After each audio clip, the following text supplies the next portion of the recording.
Hey, how is it going, everybody? I am very excited tonight because we have a kind of a little bit of a reunion going on here on the stream. Two wonderful human beings are on the show tonight with me. David's not here. We kicked him out because there just wasn't enough room for all of the awesome. And I mean, David's already a lot of awesome, so he stepped out. He bowed, took one for the team. But I have two guests to make up for David's presence, and I've worked with both of them. Actually, as a matter of fact, a project that I was involved with not so long ago is a project that they just managed to ship. I did not ship it because I was too much of a wuss, but they did, and we're going to talk a little bit about that. Obviously, the cat's already out of the bag, what we're talking about, because it's already been advertised. So I'm just going to bring in these wonderful people. Darryl, you've met already. He was on the stream a little while ago, but I believe this is Seb's first time on, which is going to be fun for everyone to meet him because he's equally awesome. Let's bring him in. Darryl Purdy and Seb Proulx. Hello, hey guys. Gentlemen. Hello, everyone. Hello again. So thanks for coming, guys. It's going to be a lot of fun talking about this. This is the first time we've done a stream like this. Basically, the idea here for those who are tuning in is that we are going to take a project that was just recently released, Guardians of the Galaxy, the game, shipped by IDOS Montreal.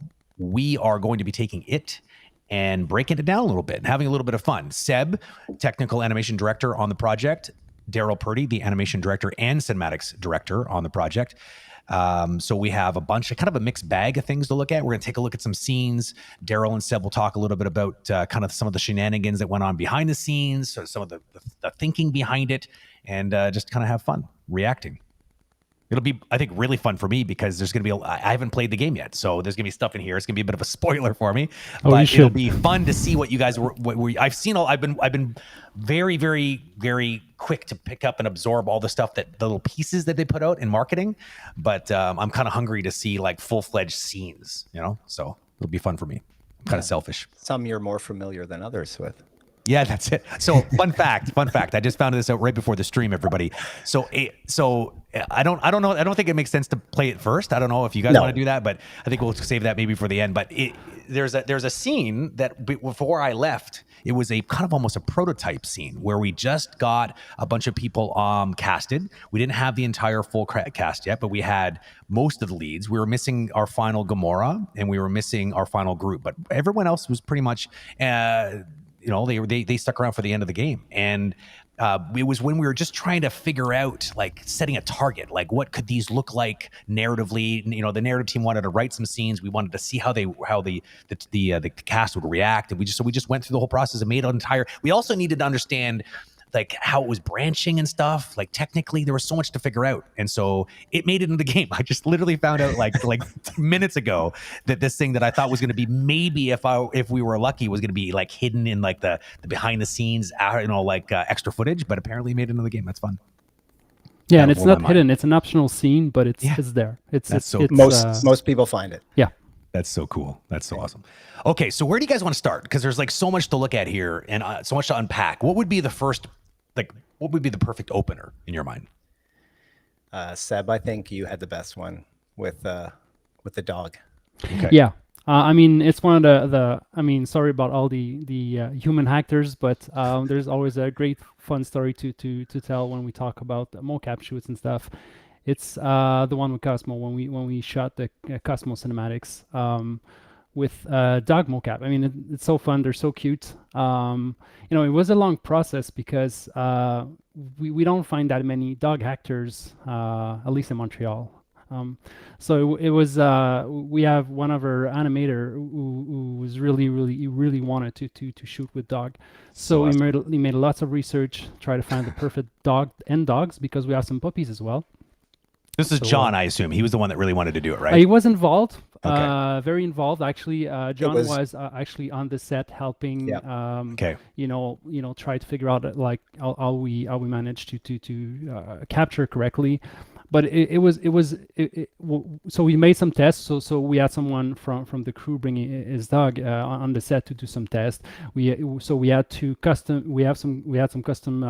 mocap suit as well. So there was a long process just to get ready for that shoot. And then we had this one day. I think it was one day, right, Darryl? Only one day. We did one day. We had 2 dogs, and it was Jocelyn Houdon, which is like one of our principal animators in the cinematics department, who kind of found the dog trainer, found like this company or this lady that actually has dogs that have done television and movies before, and so he kind of organized the whole the shoot around it. So it was really initiative by one of the animators. I love it. I think it's cool because it's the kind of thing that we often talk about and toy with. Like, what would it be like to get like an animal and try to and it's so fun that you actually ended up going through with it and making it happen. It's like legit. Let's put our money where our mouth is. I'll play the clip and then we can talk about it.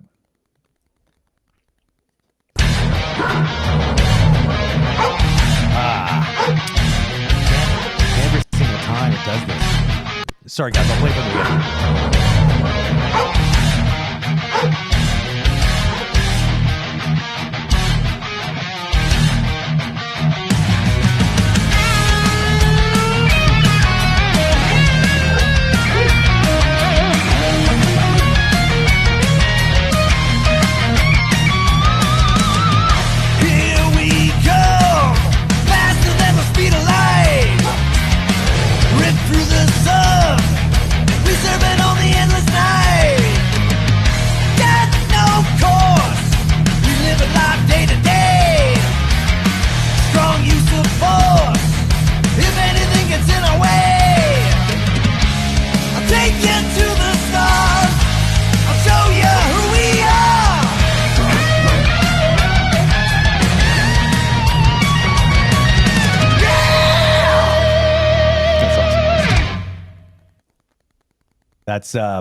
That's pretty awesome.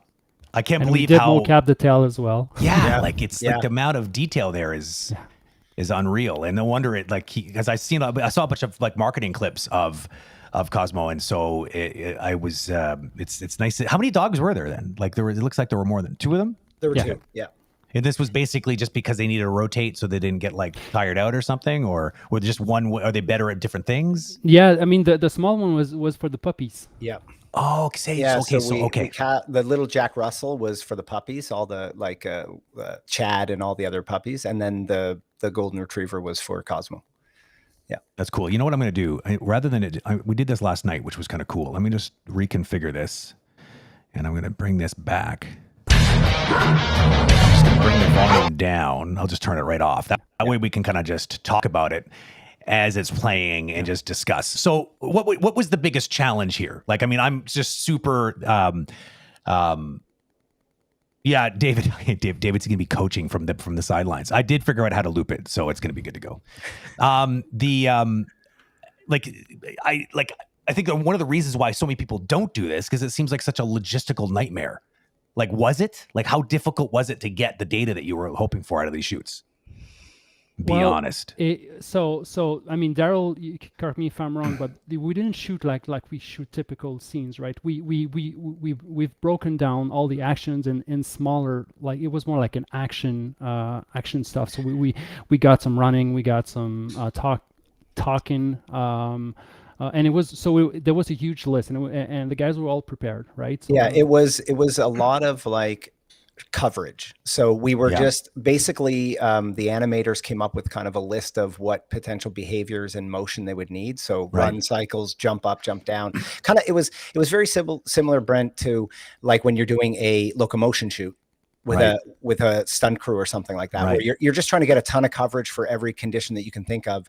But what was actually quite interesting is we found that when we rolled, sometimes like there were moments when the dog would just be kind of waiting for a command and be tilting its head, and we were like, roll on all of that, because all of these little head tilts and gestures and little things waiting for commands look like acting.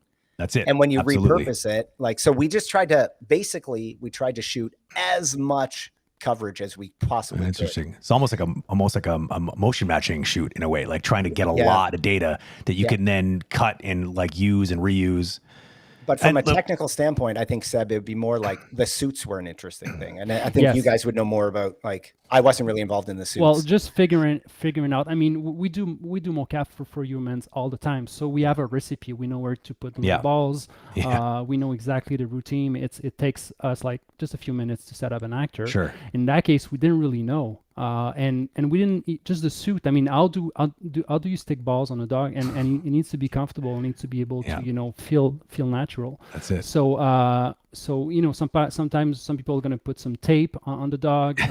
So we bought those suits that are actually real suits. They're not they're like little Lycra suits, adjusted just like what we would wear. Dogs, but we bought them like I think just to dress your dog when it's cold outside. And okay. Okay, they're just like little winter neoprene kind of like covers. Okay. Yeah, exactly. But now figure out where to put the balls. So we did lots of testing. You must have. How long did you take like a day of just testing first to kind of figure out like what the model needed to be like? Almost. Because I mean, there's usually like you usually have to experiment for the sweet spot just on a human person, and you've got like tons of experience doing that. So this would have been like uncharted territory. Yes. That's cool. And I think we could have got better, because to be honest, the data was nice, but it wasn't perfect. So it was a lot of work to clean that up and to turn it into something good. Like credit to the animation team after this, because I mean, there was a lot of stitching, a lot of putting together. And then on top of that, we're not capturing the face, right? So all of that is hand keyed. All of those behaviors, like when you see Cosmo, licking his lips and breathing, like that's all hand keyed. Like there was so much hand key on top of it, because the data got us a really good start. And it gets that, like mocap, it gets that accurate physicality down and the weight but still the data was not 100% clean. So kudos to the animation team for really bringing it home and making this a fully fledged character. It's not unlike what people are doing in like big films like Lord of the Rings. Unlike what maybe Andy Serkis would have you believe. There's quite a bit of post done. It's like it would literally make people just super shocked to find out how much. I mean, I think the key is, all due respect to Andy Serkis and the amazing performers that are part of these productions, including our little dog actors here. The goal of the animation team is to respect that performance, though. It is to try to fill some of the gaps and the holes that come from the translational part of that process. Technologically, you're capturing a bunch of markers, but they're just markers. That's not like you're not capturing. It's not like you're doing like 3D scanning and you're sometimes some people do that, but like in this case, this is classic optical motion capture. So you need to find a way of then translating that back into a three-dimensional space. And sometimes there's errors, sometimes there's holes, and that needs to be filled by very talented animators. Now, actually, what's funny as I'm looking at the footage here, there is a little funny note here, because I also want to give props to Joe, or Jocelyn, one of our animators, who kind of organized this. But also when we were developing the sequence with Cosmo, what's really cool is, I'd mentioned before with the actors when we're on set, you always want to leave a little bit of room for creativity for everybody. And for me, one of my favorite gags in the whole game came from Joe, one of the animators, when he was assembling this scene. he was the one that came up with the ball gag, right? Where Cosmo says, you know, something ball, and then this automated thing, robot voice comes up and launches a ball and he chases after. Like that was completely Joe. That was not in the script. That was not in our storyboards. It was just when he was putting it together, he was like, oh, it'd be cool to put a comedic beat here. And he tried it out. And as soon as I saw it, I laughed out loud. We showed it to the creative director. He laughed out loud because one of the big things, like the creative director wanted us to make sure that Cosmo had to be a dog, right? He couldn't be anthropomorphized. He had to be a dog on the outside that just speaks with his mind. And so with Joe putting in that little ball gag, it was, I mean, it was one of those moments where it made the scene like that much better. So this, I assume you're talking about Joe Nazarella, right? No, this is Jocelyn Houdon. So, Jocelyn. Okay, Joe. Short for Jocelyn. Yeah, okay. Because I'm English and I'm terrible at names, so right before the stream, like I'm like Seb. How do you tell English people to pronounce your name? Because I know I'm going to try to do the Seb. Like I just can't. I don't know what it is. Like I try to roll the R and it just falls apart. And so he's like, just say Proulx. It'll be that'll save us both the A. So, but David's now laughing at me. Sorry, David. Okay. So question though, because I mean, I wasn't around for Ship, so I have no idea, and I haven't played the game yet. Was there gameplay here? Was it all 100%? David's facepalming in the chat. So is it was there gameplay involved here as well, or was it only narrative stuff? A little bit. There's a little bit of gameplay with the dog, but we actually following at some point Chad and Cosmo as well. So we use a locomotion. So we made a little bit of locomotion. Okay. Not much more than that though. Right. Like idols and stuff. But, with all the data you shot, you could probably put that together with the pieces, right? Yeah. Exactly. Yeah, it's like it's 90% narrative. I mean, there's choice narrative. So in that way, you can choose your own adventure through one of the. But yeah, the puppy, you get to follow him in gameplay at some point. That's cool. Spoiler.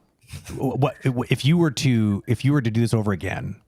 What would you do different? Like, what was the biggest takeaway? Like, would you do it again, first of all? And if you did, how would you do it different? That's a tough thing for me because I had the luxury of, sitting back and enjoying the shoot, right? Like again, Joe, our animator, was the one who kind of ran the shoot with the trainer. And I got to just sit back and be kind of a fan. And then when it was being assembled, again, I once was an animator, but I don't hand key anymore. So I know that it was a lot of work. I would say you'd have to ask Johnny, our animation lead, if it would be worthwhile, but I thought it was worthwhile. Like when you see the end results, I think it's amazing. So I would do it again in a heartbeat if we could. Yeah. But you didn't have to clean up any of the messes. but I didn't have any of the crappy jobs. Yeah. Okay, let's get the completely other side. The others, flip the coin over and get the other part of the story. Seb, would you do it again? Yes, I would do it totally. Oh, that's good. I mean, fun fact: the day we shot, we have all these cameras. So that day we live streamed onto the whole studio the shoot because it was so fun to watch. I mean, people would just watch, like, stop working and watch the dog, playing around. Of course. And I'm not involved in all the shoots, so I get to go on shoots every now and then. I fix stuff but on that shoot I kept going because it was just so fun to watch. So again, I was not really cleaning the mocap, but one thing I would do maybe differently would be I'd like to have more days of practice. Prep. Yeah. With a trained dog, maybe not that good of a dog, but a dog that is comfortable doing that kind of thing. Yeah. Like a real like dog actor, so we can refine the recipe and all that. Yeah, so maybe learn more of the technical part of harvesting the data, like how to shoot it, where to put the markers. Yeah. And full disclosure, because I don't want to assume people know this, but just a little bit on the two different roles here. Like, it's cool having both Seb and Darryl here, and if you're probably catching the drift by now, Seb as the technical director, he's usually that role is really responsible for the pipeline and the technology used on a production. So obviously, that's why there was maybe possibly two very different versions of the story. Where Darryl, not that he's completely divorced from that. I mean, we sometimes call people like Darryl douchebag. I mean, sometimes, but more accurately, they're the ones at the end of the day who are maybe possibly their goal is to make sure that they're going after a certain thing, a certain performance, a certain feel, a certain story, they have to. Because if they're also worried at the same time about all the logistics, then what do they, not, I mean, Darryl's been doing this for a long time, so he obviously is pretty well versed in like what's possible, what's not possible. But like, you don't want him worrying about that on the day. You want him worrying about the actors, the performers, make sure that they have what they need. Someone like Seb and the team that he builds are worried about just you work your magic out there. We'll tell you if it's a problem, basically. And so when you have a really good chemistry like Darryl and Seb obviously have, it's like they just share two sides of the same brain and they make it happen. Just, I mean, I've been on a lot of shoots, so I just wanted to make sure I clarify that for everybody, just so you understand why there was possibly two different versions of a story there. There you go. Okay, so let's bring up another one. Which one do you want to come tackle next? Well, I mean, I don't know, Seb. So much I to choose think, from. Well, I think the Meredith one is cool because, again, that was a huge merger between technology and states and transitioning and narrative. Like that was probably one of our most complicated things we've done. Yeah. Is this one that is this the one that's this is a spoiler, everyone. So yeah. Okay. All right. I just want to make sure. A big one. Yeah, it's a really big spoiler. Star-Lord and his mom. Yeah, if you plan on playing this game and don't want the story completely ruined, you might want to like plug your ears and cover your eyes for a couple minutes. Yeah. I'm going to bring it up. 1 sec. I wish this was a little bit more streamlined. That's part of the process, but we'll make do. We might not be able to watch all of it. Because yeah, it's a pretty long one. Okay. And, do you want me to skip ahead somewhere in this or? Yeah, like I don't know where. Like, let me just take a look at the clip myself, if you guys can. And I just want to see where it starts. Oh yeah, okay. If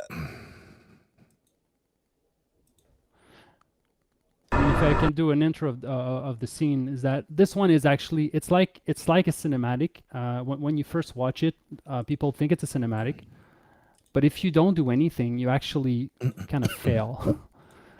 So most people are gonna play it twice. So you're out of the game, and actually you even see the credits rolling, and then you say, what the hell happened? And then you're back into the scene again, and then you figure out, okay, I think I need to do something.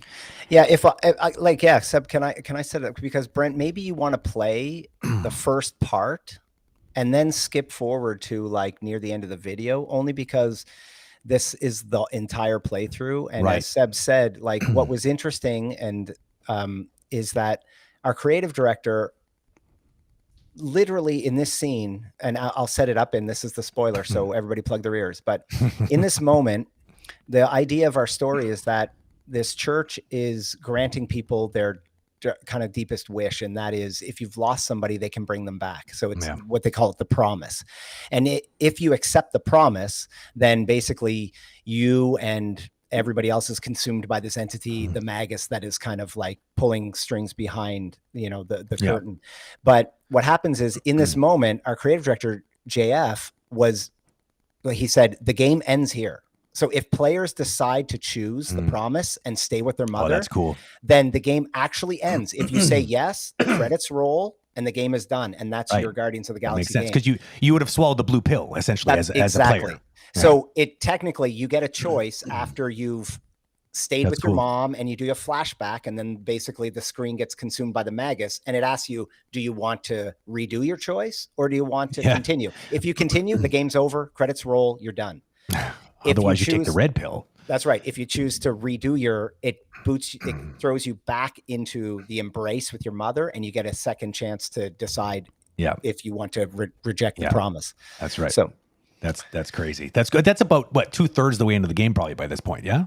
Oh, no, I don't even know if it's 2/3. Like halfway? I think it's really early in the game. It's actually probably a third to maybe. Oh, wow. Yeah. Like it's very short game for people who decide to take the blue pill. I think if it's over, you're like, what? Yeah. I love watching people play this moment. Social experiment. Okay, it is a bit long, so if you want to jump, like play the first part and then jump forward, because you just call it out. I'll do what you want. Perfect.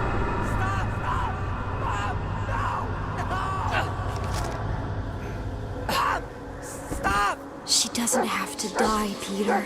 You can save her. I promise. So I would jump forward to after the combat. So, okay. And whereabouts is that exactly? So there. So he's just killed You everybody. are here. Okay, That's all that was a that pretty good matters. guess. We have all the time in the world now. You and me, and your friends too. My friends. Sure. The house is plenty big enough. And I want to meet this amazing team of yours and hear all about your incredible adventures. That is... You don't know how bad I've wanted this. Oh, nothing will ever break us apart. I promise, Peter. I promise. I can't believe I have you back. Mom, you're squeezing kind of tight.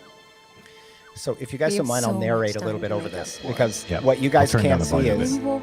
what you guys can't see is you're getting rumbles on the controller and you're getting screen feedback to tell you something's not right, but we're not giving you any UI or anything to tell you. Yeah. So if a player hits any button, then the UI comes up and you understand. But if you let it go, you go into the promise, which is you're accepting the promise. So that was another thing our creative director wanted, is like, we don't want in-your-face UI or anything like that. That's clever. So here, I would say you're now in the promise, and you could skip forward a little bit. Like, this is pretty long, this bit. Just doing like, you're just buried in monotony at this point because you're just back to the real world of just hanging out, Well, no what's longer actually- being like a. What's interesting is drifter. we set up that the truck was broken in one of our first scenes, and then so Okay. when you come back, he's now Okay. fixing the truck Of for course. his mother. But not only that, but all your guardians are here with you. Okay. Like, so it's your new life merged with your old life. is Oh, what- that's so crazy. so when almost you get- go. No, I mean, when you go inside, like Drax is cooking dinner with Oh, Meredith. that's so and, awesome. You know, That's so Rocket awesome. and Gamora It's are like the watching new a reality. baseball game. Yeah, they're Yeah. watching a baseball game, and hanging out. doing yeah, the- and doing the then you'll things. see. Just let it roll until you'll see. Eventually, Okay. the Magus will start to consume the screen, and you'll Ah. realize that. That, yeah, you might have maybe chosen incorrectly.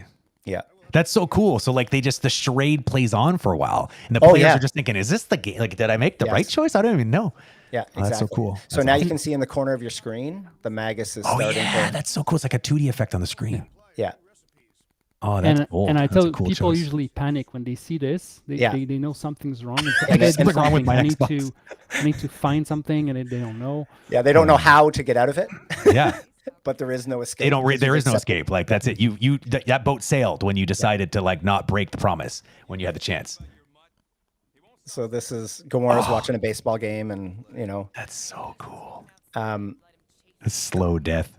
yeah. So, anyways, if you skip forward, Yep. you know, then you get to the credits. So you can Yep. skip almost like to the last third of that video clip. So then you come back. Sorry, I just skipped a okay, little bit too right far. here. Yeah. That's fine. No, that was perfect. What you did before. Oh yeah, sorry. It's like a small little dial. There we go. Is that okay? Yep. Oh yeah, okay, I see. We're right back here. Nothing will ever break us apart. I promise, Peter. I promise. I can't believe I have you back. So now this is all playable, right now. Yeah, right. Okay. Like the player could use the stick and do Yeah. something. So there, somebody hit the button, and it says it tells you now to.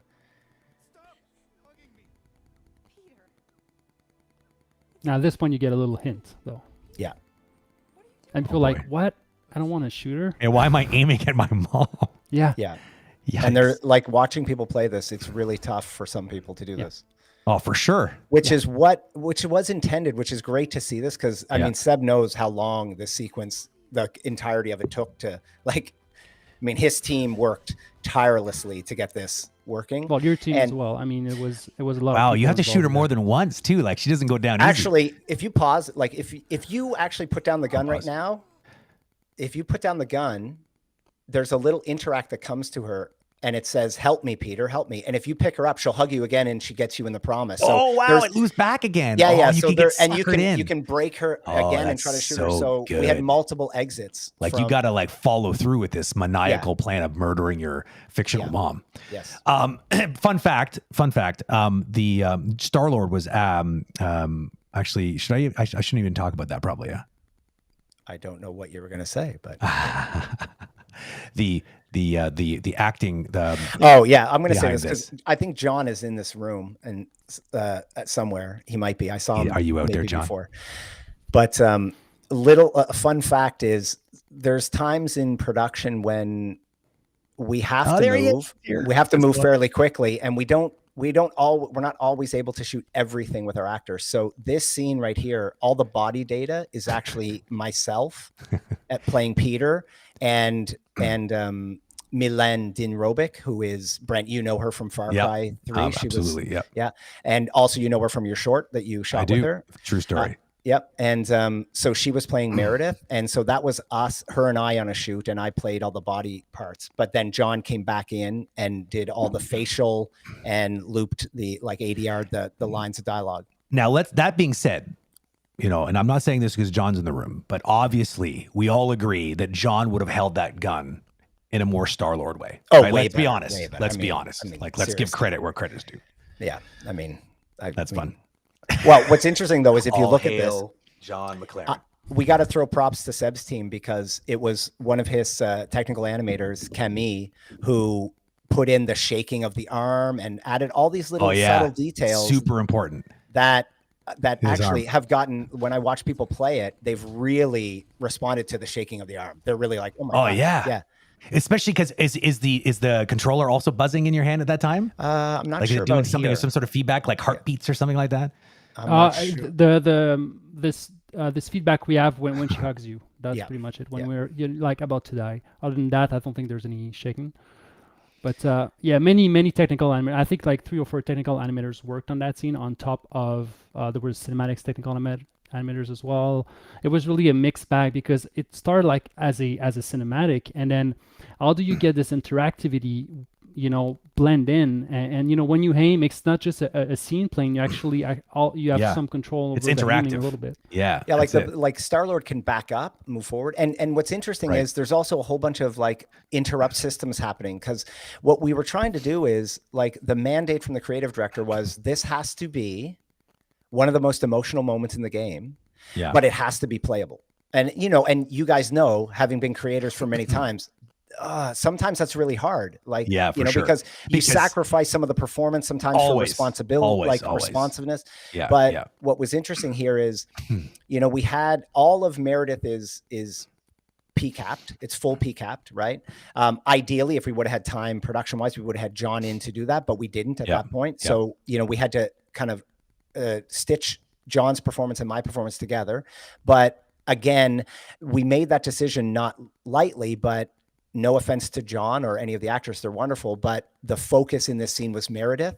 And we knew if we needed to cut corners someplace, we were never going to cut corners on Meredith because she's the focus of the scene. Yeah, for sure. But also, it like what some players haven't tried yet, like if you move back as Star-Lord, Meredith can be in mid-line and she'll interrupt herself and start to walk forward. And she has a whole bunch of perforance as she's walking forward saying like, what are you doing? Come here. I just want to be, you know.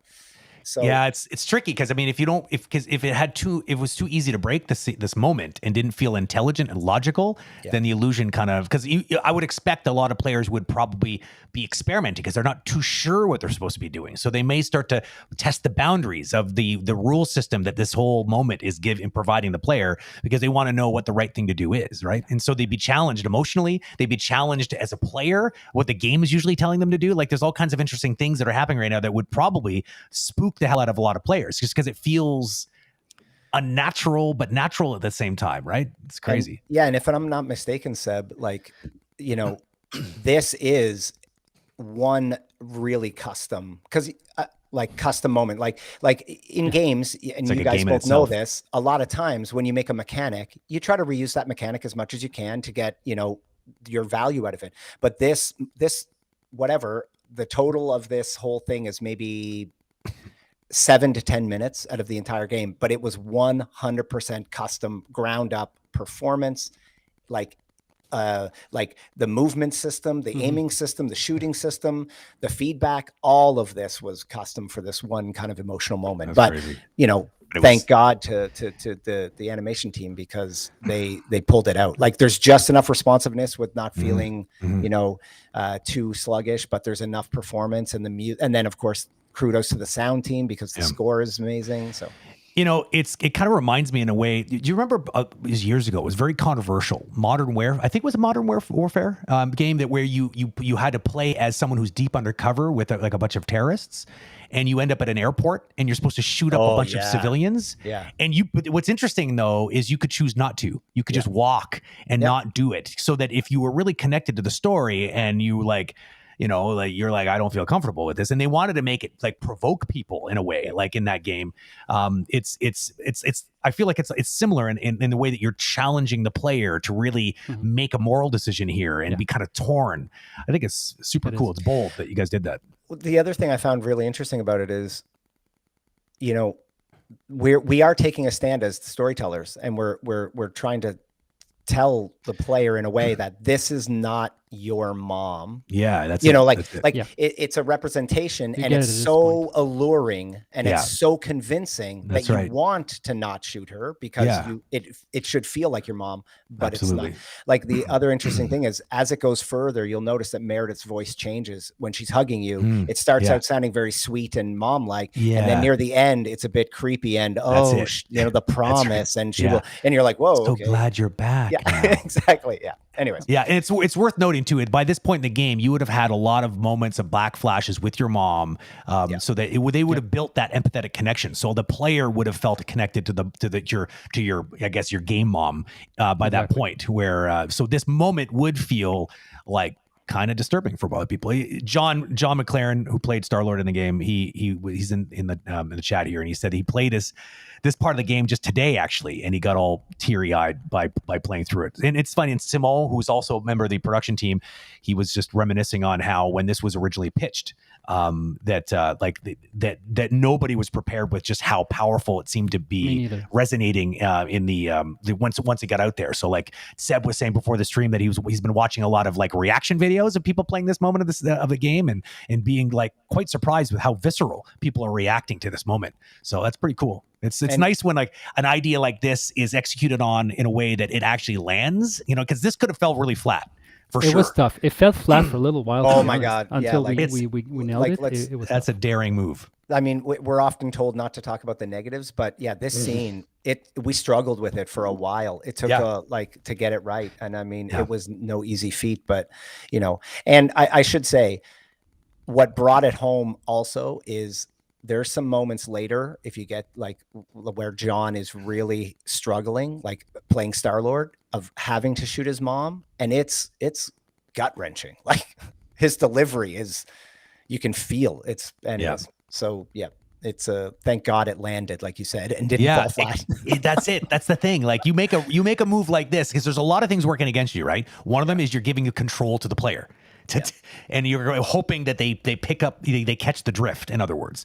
And in a way, in a scene like this is fine if they don't catch the drift, because in a way it's such a meta message that if they were to not, and then they're like, what the, and they're like, the game, like, I want my money back. And then they go online and they're like, why is the game so short? And then they're like, oh my God. Oh my God. And then they quickly go back to an old save and they're like, oh my God. Like, they totally, if they didn't watch this stream, for instance, and they didn't spoil the whole thing, then they would be super, super completely surprised and excited to go back and then realize how it could have gone, right? David in chat was doing a good shout out there. Steve was the audio director on the game, and I don't know if anybody's been paying attention, but it's actually got quite a bit of good press because they literally recorded an entire album of original music along with some licensed music as well, and it's kind of on fire right now. People wasn't Rolling Stone doing an article on it, talking about like.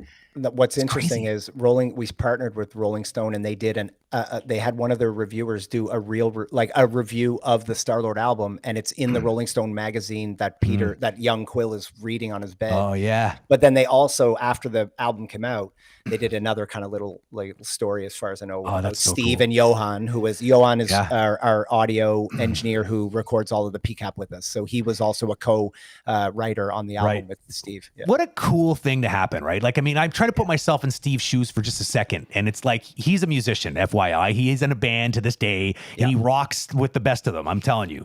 And he, like this guy, not only is he getting to soak up all this great press and the success of this game that he obviously put a lot of hard work and energy into, but then also in parallel to that, this album that he was also producing during the making of the game is also in its own right getting all this great press. Like, honestly, shout out to Steve. Congrats, dude. Yeah. Do we want to play? I feel like we left everyone hanging here. Should we just let it play out here, how it goes? Or Yeah, sure. Yeah, almost okay. there, yeah. I feel bad.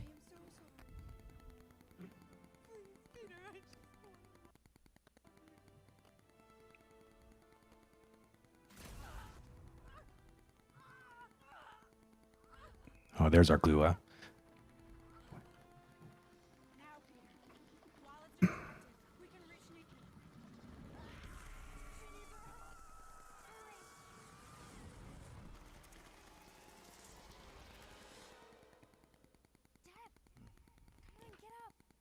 And so Yeah. So this goes into we're kind of This is a deep narrative moment where Peter goes into his promise, then he's pulled by Carell into to Nikki's promise, and then further. We kind of go Inception. Yeah, in that's this right. Super Inception. Yeah. And yes, and David, I left that note up just so I didn't forget to say this. So about Steve, he is going to be our guest January 3rd. It's actually our first official booking in the new year. He'll be our first guest in 2022. Steve will be our conversationalist here on Agora.Community on this stream. So please do show up, and that'll be a good one because we'll talk a lot about music. So futuristic 2022. I know, right? That's crazy. We're already booking. It's kind of nuts. We were very busy, and the guest list was starting to dip a little bit, and David's like, we got to fill it up, and so now it's crazy. We're booking out into infinity. So we'll be in good shape next year. Yep. Okay, so next one, let's do, I guess. Look, we have 15 minutes, Brent. I think we should talk about your scene. Oh yeah. Oh, come on. My scene. That was not my scene. That was a lot of hard work, a lot of different people, but I would say it was probably the people, it would be me and Stephen Gallagher. I think we were the crazy people that were we got to do this. We were killing ourselves laughing with the script at the narrative team. Stephen Gallagher, by the way, he was, what was his official title? It was associate, or narrative director, I think. Yeah. He was a narrative director, but Mary, it was senior or executive narrative director, and Stephen was a bit more kind of on the floor. He handled a lot more of the kind of the integration into the game itself kind of stuff. Great guy. Honestly, one of my favorite human beings. So he and I kind of teamed up to put this thing together, and it resonated really well. And I'm just super glad that it was so close enough to the DNA of the game that it actually ended up in the game, which I was surprised to hear. So let's take a look. This is going to be just as much a surprise to me as it is for everybody else, kind of. Let me just bring it up here. Here we go. All right. Let me do this. Me. Yeah, that's me. You're in full HD. Oh my God. I wish I had a way. I don't know why it always wants to do this. I can never bring it up, always making sure it's always the big screen. I don't know how to do that. I'm too old, I think, to figure it out. There we go. I'm at a club. Yeah. Literally. Oh, you want us to bring them back here? Not necessary. Transport will be waiting once you capture the target. That'll work. We'll be in touch. So suave. Let's go, Groot.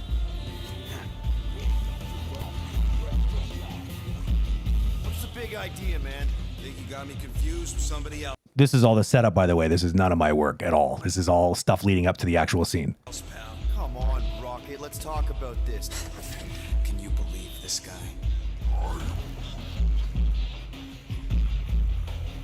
You can't just quit. We need you. Oh, well, I don't need you. Find some other sucker to keep your How long does it take to get into the scene? I don't want. I just don't. Yep. Okay. Here we go. Here it is. Anywhere. Eat that queer. Actually, maybe we can stick around for a bit. Last time I see you, you was running away from Mordelia. With your britches off and done. So Brent, if you want to pause here for 2 Yeah, seconds, sure. and then I would skip. I'll set up like because this is a long scene, guys, because Yep, there's it's long. multiple branches that you can choose. But so the setup is they go into a bar. Rocket has, again, spoiler. Rocket has left the group. Rocket and Groot have taken off because they can't deal with Peter anymore. So they leave and they find them in this bar, of course, and then they're interrupted by Lipless. What transpires is you think that Lipless is gonna kill Peter, but it turns out that they were old drunken friends, I guess. Yeah, yeah. And they had a really special time, Like old bonding, army buddies or something. yeah, over a song. And so you as the player get a chance to sing this song. So Brent, I would skip forward a little bit so you can see the singing part because actually the ending, the last choice is the best. So maybe, I don't know, halfway through or something. So to be more specific, and I don't know if it still was like this, but basically the concept was that he's trying to get you to remember this song that you guys shared. Like it was imagine you were your best buddies in college and you had a handshake, and then they come and find you randomly after 10 years and they remember you hardly recognize them, and they're like, oh man, and they start to try to do the handshake with you, and you need to find a way of faking your way through remembering it, but you don't, because of course the player has no idea what the song is, and like they don't know who this character is, just like Peter Quill can't remember. And so the branching choices are all about you as a player trying to put the pieces together in real time to fake them out, which is, I think, such a freaking hilarious idea. And so you're just awkwardly trying to make your way through this choose your own adventure kind of multiple choice. Let me just skip ahead here. Where do I go? How far ahead is the question? Where should I go? Should I play it so you know where we are?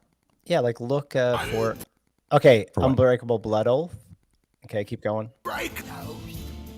Did? Unbreakable Blood Oath? That is a serious commitment, Peter Quill. Oh, no, wait. Of course, I remember. You, me, the music. Yeah, this is it. Tells you what. Yeah. This is the original. Storm ride together. One more time. So stupid.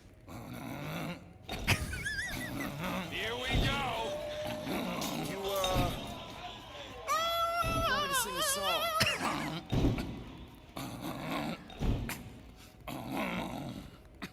Together till the end, gotta finish the fight. Cause this storm gonna rage till the end of the night. Come on, Lita. Together. So you had choices there to finish the verse. Roaring like a hurricane. Ride, storm, The Storm storm Rider. Storm Rider. Very nice. Bartender, get me a So you get two choices. You could choose the wrong choice. You could choose the right choice, and I think also just no choice at all. I think was kind of if like you a run choice, out of right? time, which is the wrong choice as well. That's right. Yeah. Yeah. That's funny. So let me. And you do gotta want do me it to skip to twice. the end? Oh, you gotta play the rest because the end. Oh yeah. Is, Okay. Yeah. I'll just play it. stick. I need to poke my ears out. By the way, just fun fact. Do you remember, Seb, what we had? Because the actor who played Lipless was not his actual name. It was like our fun pet name for him because he's clearly lacking he in kept the that lip name. department. We kept He the name, did. though. Oh yeah, like that's actually his name. Yep. Didn't he have something in his mouth to try to make sure that he could like do that, or was he? He was took doing his something. gums and he dried out his teeth. Oh and he yeah, did like it. Fire Marshal Bill. And yeah, so he did the whole thing with his teeth. Like That's that. right. That way he could always start to. That's why he sounds so like. Yeah, without like lips. it sounds appropriate to how he looks. Okay, let's play. Yeah. Come on, man. What? Let's sing the next line. More. Together till the end, now we look to the sky. Lightning strikes twice, now it's all through the fly. Sing with me, Rita. Driving through the pouring rain. Ride the storm. Storm Rider. Storm Rider.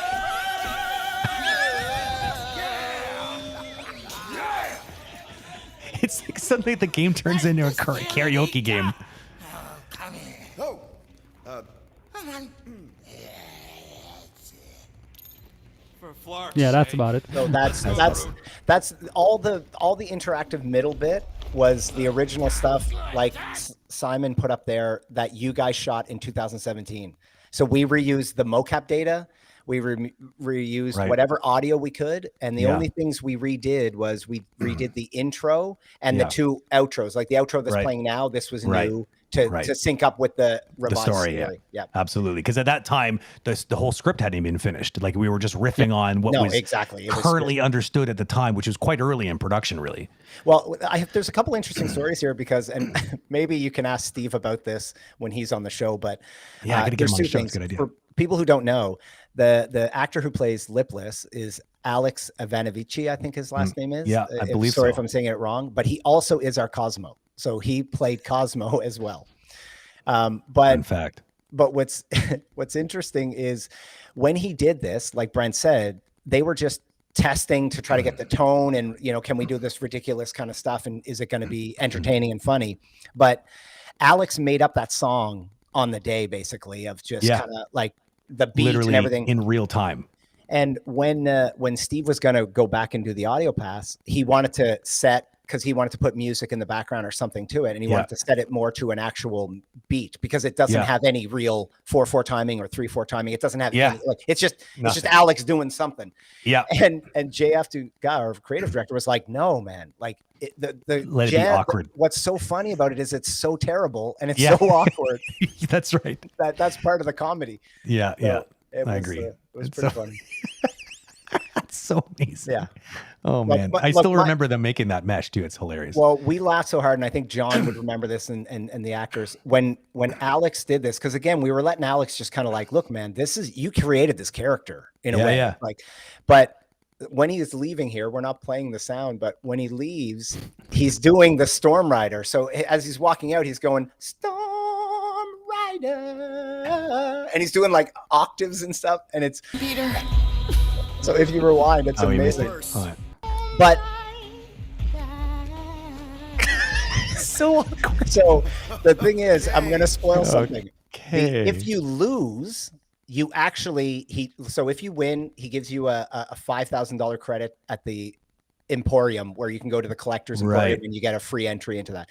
But if you lose, if you walk around nowhere, you will stumble across Lipless at some point, and you have to fight him. No way.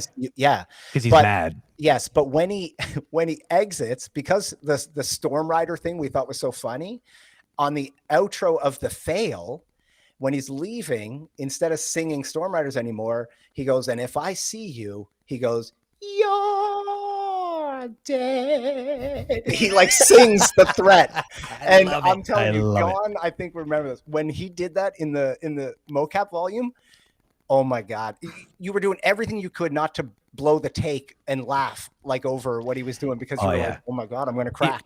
It was like that on the original shoot. I still remember, like, his John, like it was so perfect because Alex was so over the top and nobody knew what he was going to do. There was no sides, so he was just surprising the other performers on the shoot. And so like John could channel some like actual genuine awkwardness when looking at his co-stars and being like, okay, yeah, right. Yeah, I totally remember that. I totally remember the song. It was just so raw and so it was fun. It was a lot of fun shooting that. That's cool. They made it in the game. What's interesting is it was even shot on old mocap helmets, like with different cameras, different technology. Old ones. What did you upgrade halfway through the production or something? Oh, that's right. Quite early. No, quite early in the production. We went to a different camera and stuff like that. Yeah, I had completely forgotten that. This was you were using the original stuff, right, Seb? Yeah. With the infrared cameras, I think. That's right. So kudos to Simon and the facial solving team as well, who kind of resurrected that. Yeah. Hold on. He said, where did he say? He said something. Oh, right here. There we go. This is Simon. This is the real truth is being spoken right here, I'm sure. Using the footage was really tricky to get a believable lip sync. Really tricky is code for a pain in his ass. I think is pretty much what he said. I hate Darryl and everybody. Yeah, that's right. That's right. This is why, that's why directors get the douchebag title sometimes. Oh, we'll just fix it in post. In other words, Simon will clean it up, basically, is what that happens. I've been in those shoes before. And we thought that scene would have been cut because it was shot so early and it didn't fit all that much within the story anymore at some point. But they managed to just like, it's so good, we gotta keep it there. And this collector's emporium is quite a nice thing to see in Nowhere, which is where we see like like a bunch of collection. Like yeah, and for there's Easter a lot egg. of like Easter eggs from Marvel Yeah. and from the comics and stuff like that. Actually, if you guys want a real behind the scenes, like how stuff like this sometimes gets developed is I don't know if people want me saying this, but I'll say it because this is what happens on production sometimes. The creative director and I talked about this scene, and he was like, "Look, we need this scene in the game." And I was first like, "Look, man, I don't think we can reuse any of that data, the old cameras. I don't know how much work it's going to be." And so I was actually said, like, I think it's an optional scene. We should just cut it because I don't think it'll fit into production. Yeah. And, to JF's credit, he was like, it's really an important scene, and it kind of like sets it has nothing to do with the core story, but it sets a tone for the galaxy of like what you can expect. That's right. And so to JF's credit, he was right. It kind of like, it's this little one-off scene that expands the galaxy and makes it feel even more crazy and wild. So, I mean, that like, I went back to him after we did this scene, and after Simon and everybody poured their heart into resurrecting it. And I remember playing it for him the first time when we had kind of like Benoit's initial cinematography in, and we had all the cameras. And I was like, "You're right, dude." I'm like, "This scene is gold." It's like, It like, I remember JF from the very beginning, he needed to, like, he was really trying to build quite literally the universe. Like he was trying to make it feel like the player could feel like they were exploring this galaxy the way that Star-Lord would be able to. And so like, he'd have to be able to find these random, completely crazy encounters that has depth and history to them, like this one, like this idea that he's linked to Star-Lord's past when they were like somehow, like, I don't know, probably smuggling something, at some point in time in their lives, and they're talking about places and things that you don't see in the game, but it just builds the world better. So it's a really great world building scene. Exactly. It's phenomenal. Good times. Nowhere is a nice place as well to play, and it sets the tone because it's quite early in the chapter when you get there, and then you can walk around in Nowhere. Just there's some mini games and stuff. But it just like sets a nice place. Okay, I want to stay there. Am I going to meet anybody like that?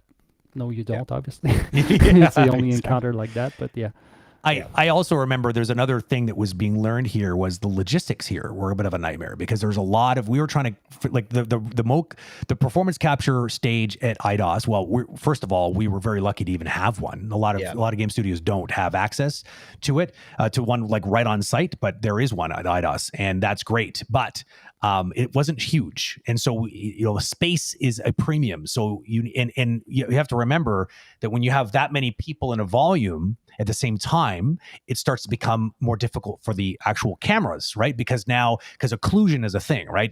You can't pick up the data on people unless the cameras have line of sight to the markers. But if you have a cluster of people all crowded together, so what we'd have to do is artificially space them out a little bit. And so then eye lines now can be a bit of an issue. So there's a lot of witchcraft that has to go in after a shoot. And even during, I still remember like crossing my fingers at the end of a shoot to find out like whether Seb was smiling or whether he was frowning, because he would be going over the actual facial recording data, because sometimes they would be prone to not capture the whole thing. Yeah, and it's just like, it happens, right? Like it is like, because a lot of this stuff was like, we were pushing the envelope on what Seb was originally built this pipeline to do. Like it was never built to be capturing that many people all with head-mounted cameras at the same time.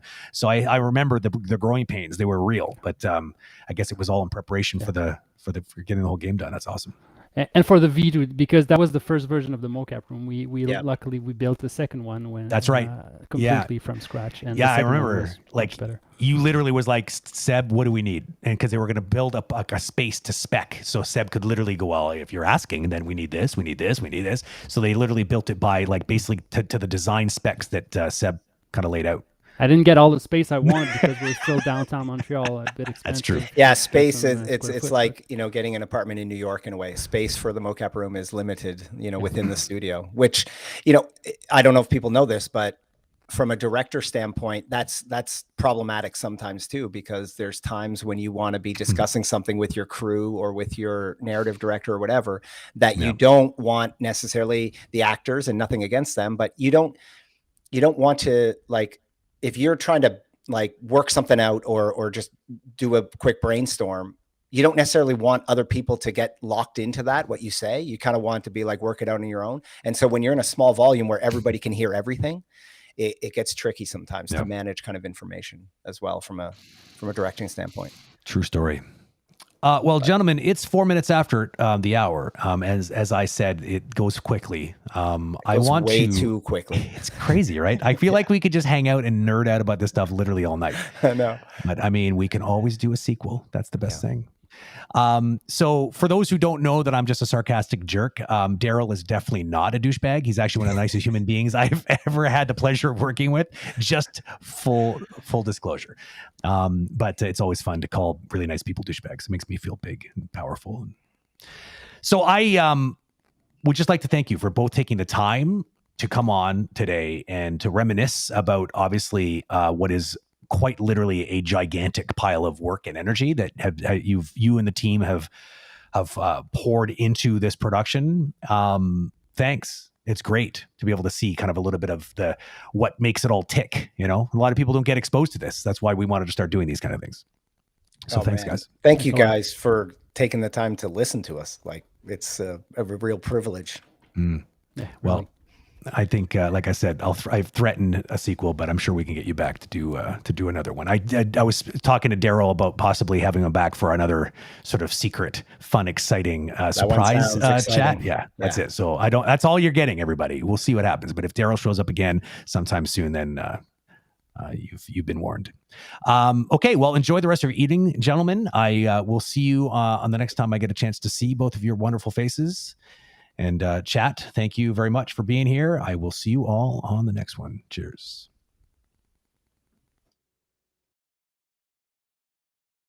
I'm always the last to go, unless I forget. This time I won't. Bye, everybody.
Bye.